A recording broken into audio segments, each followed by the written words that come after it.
Morning. Welcome to Ask the Expert, an award-winning daily series from 8:30 a.m. to 9 a.m. to help small businesses. If you have any questions, ask them in the comments of the live feed. And if you need any more advice, join the official Intuit QuickBooks SMB community group on Facebook. Accountants and business experts are on hand 24/7. And during the live session, we'll be running a poll, so please do engage with that, and I'll reveal the results at the end. If you're on TikTok, check out the Be Your Own Boss competition.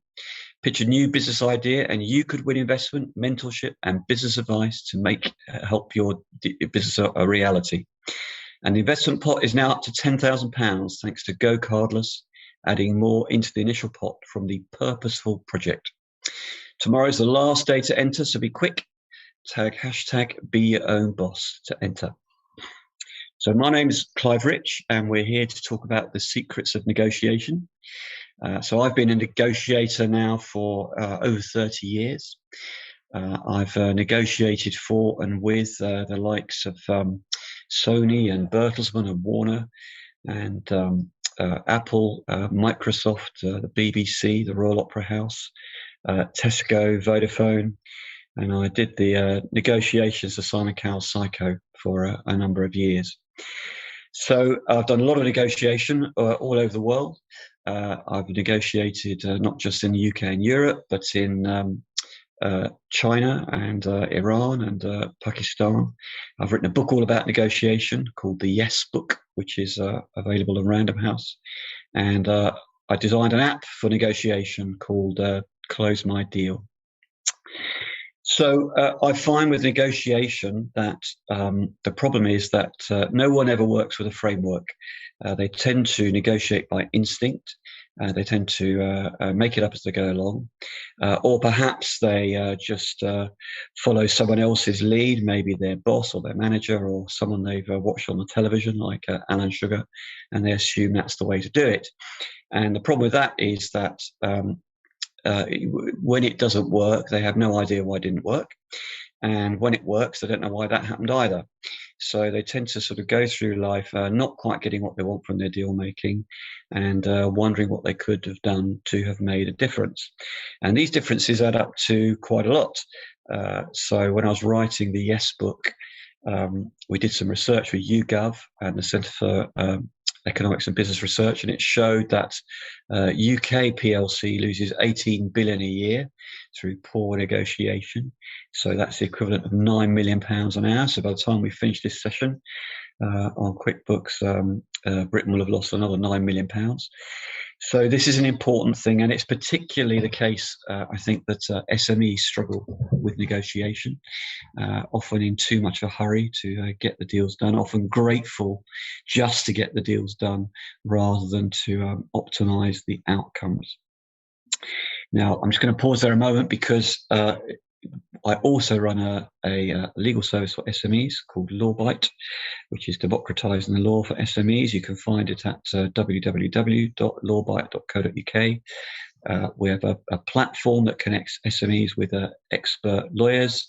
We've dealt with 30,000 inquiries so far.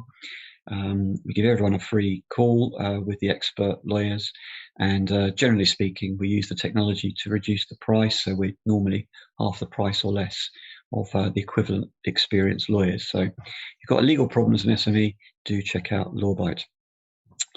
Now back to negotiation. The issue in negotiation then, as I said at the beginning, is that people don't really operate with a framework.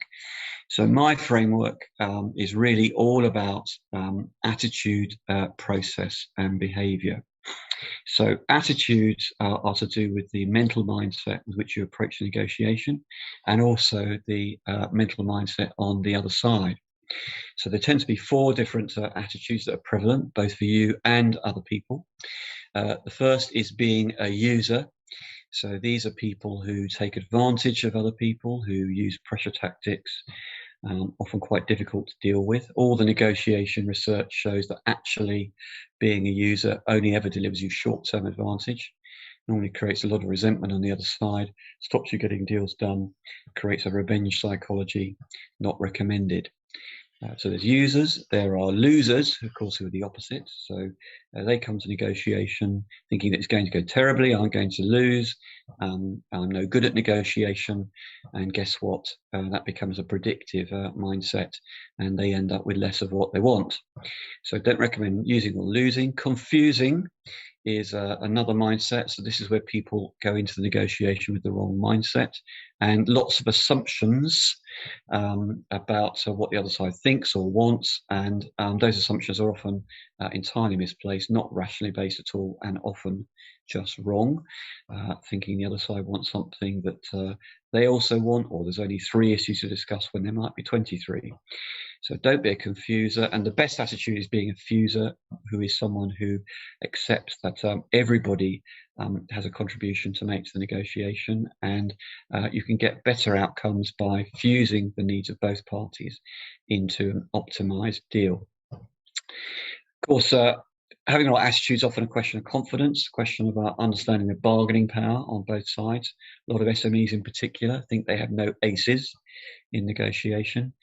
They think that all the bargaining power is on the other side. My experience is there are at least 10 aces in any negotiation, including expertise and information and referral power and network power, and they're very rarely arranged 10-0 in favour of anybody. So you've always got more aces than you think. You probably only need 1 ace in order to level the playing field between you and the other party. So make sure you understand the bargaining power in order to make sure you bring the right attitude to the table.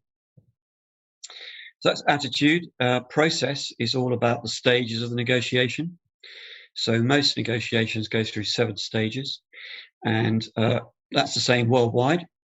And things go wrong when people are at the wrong stage at the same time, or people don't realize what stage they're at.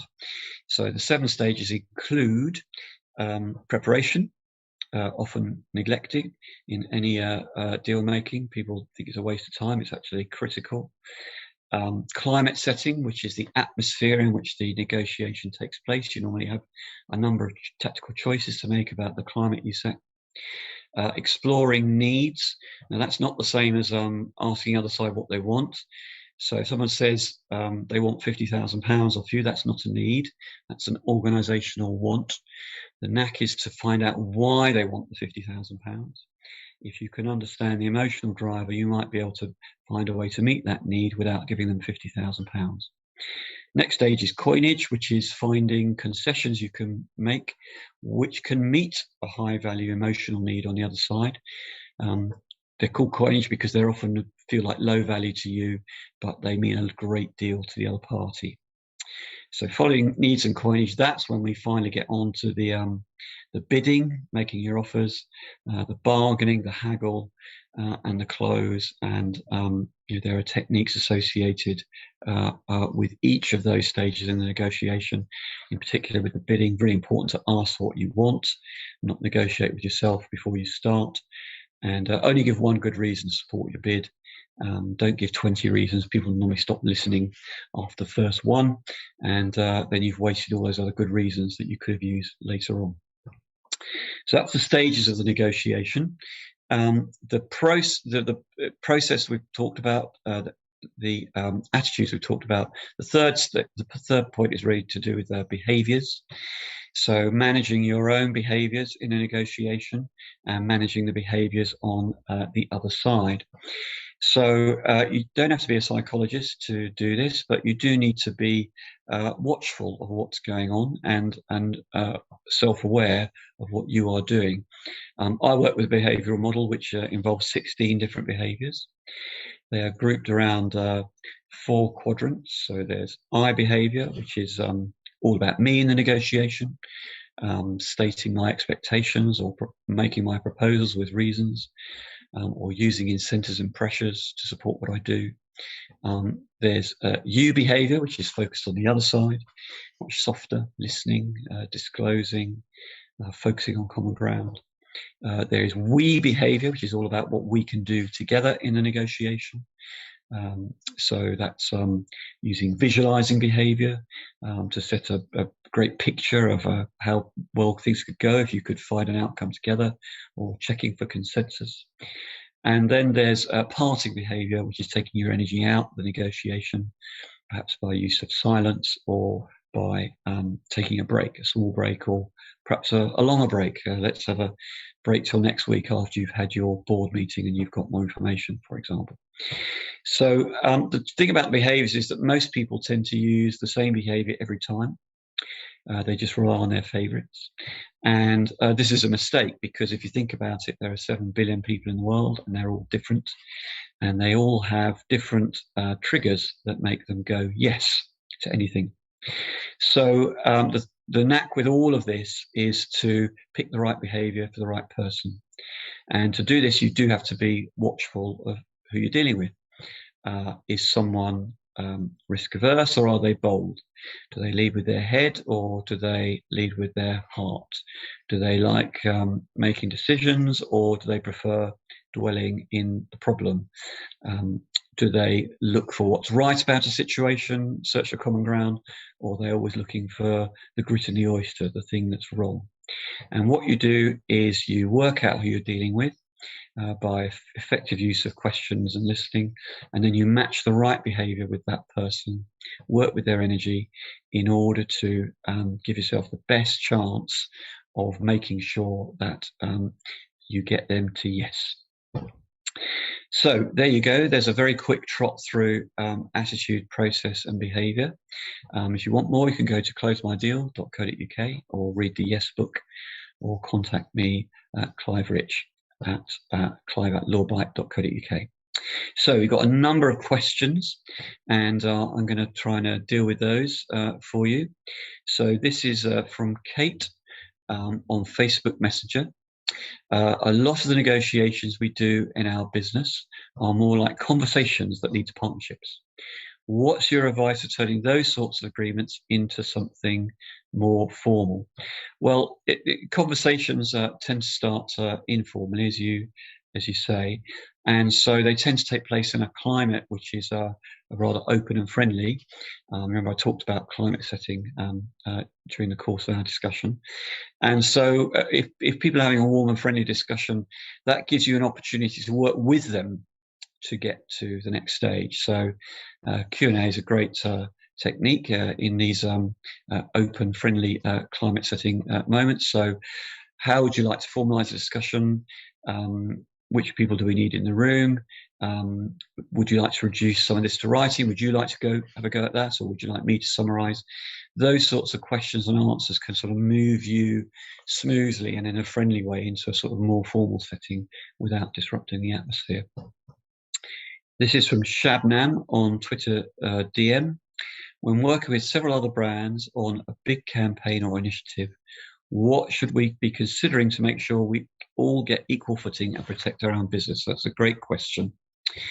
So as I said to you earlier, it's all about understanding the bargaining power. So just because someone's got a large market size, it doesn't mean they have all the bargaining power. Of course, it's important, but you may have market power of your own because you control a niche, or access to a network, or access to a particular good or service. You may also have more information about the marketplace than they do. You may have experts on your side that they don't have. Maybe you know the sector better than they do. You may have a great network that they covet. So you may be small yourself, but you may be part of a great network which they're very interested in accessing. And you'll also always have your personal power as a negotiator.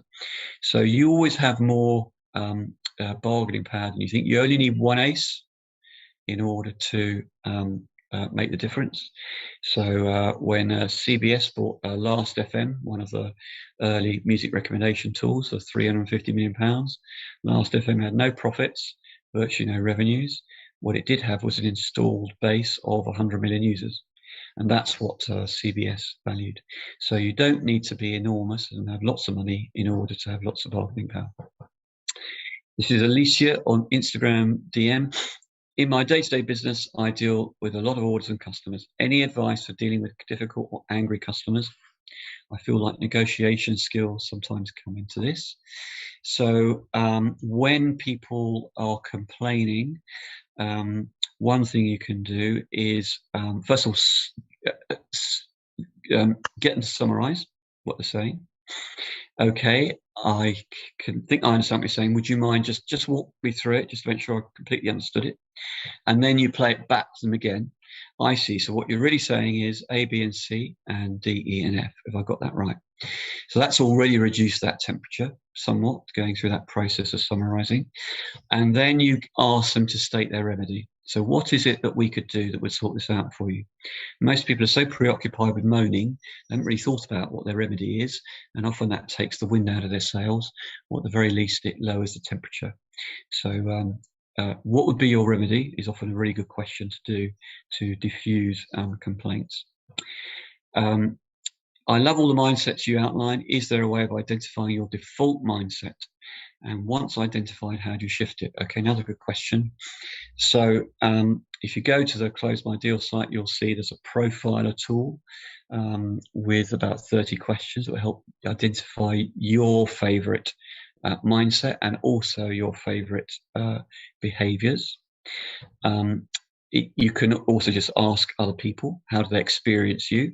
The people you trust, because often people experience us very differently than the way we think of ourselves. So that's a good way of doing that. And if you find you are over reliant on one attitude or one behavior, just be aware. Just be aware of that. Aware you've got options when the pressure comes, because it's really when we're under pressure that we tend to rely on our favorites rather than thinking about variety. And the other thing you can do is have someone with you in the negotiation on your side who can supplement your skills base, your attitude and your behavior with some attitude and behavior of their own which complements yours, which might be different and can plug the gaps that you might have. So quite a good idea to make sure that on your team there are people who give you the whole 360 degrees rather than just relying on your favorites all the time. Okay, this is Reese on Facebook Messenger. I'm a freelance videographer, but I'm thinking about starting my own company so I can have a team. What are the main legal implications of operating as a limited company as opposed to a sole trader that I need to think about? So it's more of a LawBite question. So you can go to LawBite, lawbite.co.uk for a free chat with a lawyer. But broadly speaking, as a limited company, the main advantage is you have limited liability, which means that if something goes wrong, for example, business crashes or you get sued, you're only responsible up to the value of the shares. So if you have 10 shares and they're all worth £1 each, then the maximum liability for you is £10. And that's a big protection. If you're a sole trader, you are responsible for the debts of the business personally. So that's the main reason people opt for a limited company, even though it's a bit more expensive and complicated to run. Okay, now we have Martha on Instagram DM. We hear a lot about the importance of listening, but in a negotiation setting, what does this mean? What should I be looking out for, and how should I respond? So great listening is really about active listening. So that means showing that you're listening as you're going along. So reflecting back what people have just said, not just factually, but also emotionally. You looked a bit upset when you said that. Tell me more about that. Or you looked very angry when I mentioned my requirements there. What was driving that? Don't want to see you angry in the negotiation. Or you looked a bit uncomfortable during that first phase of negotiation. Is there anything we can do to allay that? So reflecting back feelings as well as what people have said to you is important. And asking questions. Asking questions is what every great listener does. They spend a lot of time asking questions and disciplining themselves not to talk. In this world of social media, we all tend to be stuck on broadcast quite a lot, And that's a mistake when you're negotiating. So discipline yourself to listen rather than talk. Probably about a third of the time talking, 2/3 listening is the way to get the best out of yourself as a negotiator. And this is from Jeff on Twitter DM. Keep your cards close to your chest is a bit of a cliche when it comes to negotiation. Is there a value in doing this? And how do you do it without coming across as unwilling to compromise? Well, it depends on who you're dealing with and what stage of negotiation you're at. So if you're dealing with someone difficult who's a user, then you might want to be pretty discreet about deploying your cards. If you're dealing with someone who's a little bit more open and more of a fuser, or someone who's confused about what's going on, it can be very, very good to disclose what's really going on. You can say, look, I'm a bit confused by your behaviour. Tell me what's really going on here, because we both want to get the best outcome here in the shortest possible time. So sometimes it's very helpful to be disclosive, and it's just about choosing your moments and choosing the kind of person that you're dealing with. So you make a judgment on an individual basis rather than always thinking, right, I've got to keep my cards close to my chest at all times. This is Tess on Instagram DMs. I used to operate through my limited company, but now I'm employed directly. It's been a year or so. I don't think I'm going to use the company anymore. Is there any point keeping it? How would I go about wrapping it up? Well, if you're not going to use it, you can dissolve your company. It's pretty easy to do that. There's lots of advice available on Companies House, or you could certainly have a free chat with LawBite to help you do that. So really just a procedural issue there, Tess. But bear in mind the points I made earlier on about being personally responsible for debts if you're a sole trader. So Jenny on Twitter. Climate setting is so important, and I like how you frame that. Any advice for a negotiating environment? Is it best to have it in the same place or mix it up? Well, again, it depends how you're getting on in the negotiation, and also who you're dealing with. So some people are very linear, and they like everything to be just so in the negotiation. So predictability is very important to them. So probably having some sort of similar pattern to where you're negotiating each time, they would appreciate. Other people aren't like that. They like stimulation, lots of action. So you might mix it up a bit with them and choose a different climate, even a wacky climate, in order to get them stimulated, engaged, and involved in the discussion. So it's really horses for courses on choosing the environment of the negotiation. Depends what atmosphere you want to set yourself. If you want to set a hostile atmosphere, then a long rectangular table with the sides arranged on all sides is a good way of doing that. If you want a collaborative, open atmosphere, then some comfy chairs are arranged in a circle might be a better way to proceed. Ishmael on Instagram. What if your personality just clashes with someone else? Sounds like it's a lot of work shifting our mindsets and consistently keeping up. When the deal's important, you still want to have to see it through. Yeah, I agree with that. Sometimes our personalities are the problem. So if you're not able to manage your different behaviors or have someone with you on your side who can help do that, sometimes it's important to take yourself out of the environment and just delegate the negotiation to someone else, and someone else who someone gets on better with. And there's no shame in that. On the contrary, it's a demonstration of negotiation skill and maturity. Then we've got Blaine on Facebook Messenger and Stacey on Twitter. I think I've got time for those two. So Blaine on Facebook Messenger, any advice for dealing with all nothing ultimatums when negotiating, particularly if you still feel what's being offered won't work for your business, but are hopeful there is a way forward? Yeah, so sometimes I like to test these kind of positions. So if someone says to me, right, if the deal's not done by 5 o'clock, there's no deal, I might say to them, right, so are you saying then that if the deal's done at 1 minute past 5, but it's a better deal for you, you don't want to do the deal. And normally they'll say something like, oh, no, I'm not saying that exactly. And as soon as they sort of hesitate or prevaricate, then you know they don't really mean it. And it's not really an ultimatum at all. It's just a pressure tactic. So probe away at those pressure tactics. That's an important way to test whether they're real or not.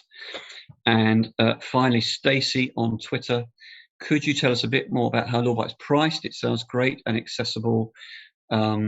I want to figure out if it's affordable for my business. So our standard rate, Stacey, is £165 an hour plus VAT. You get subscriptions at a lower price than that. Our lawyers are on average 15 years plus qualified. So I hope you recognise that would be a very competitive rate. And we offer fixed price advice always. So you always know what you're paying with LawBite. Hi, Clive. Loads of great advice here. What's the tricky advice deal you've ever done? Probably getting my children to go to bed on time. That's always a tough negotiation, and no matter how many deals you've done around the world, that's you've got to start at the beginning every time with that. We did our poll. How often do you always get everything you want when you're negotiating? No one said always.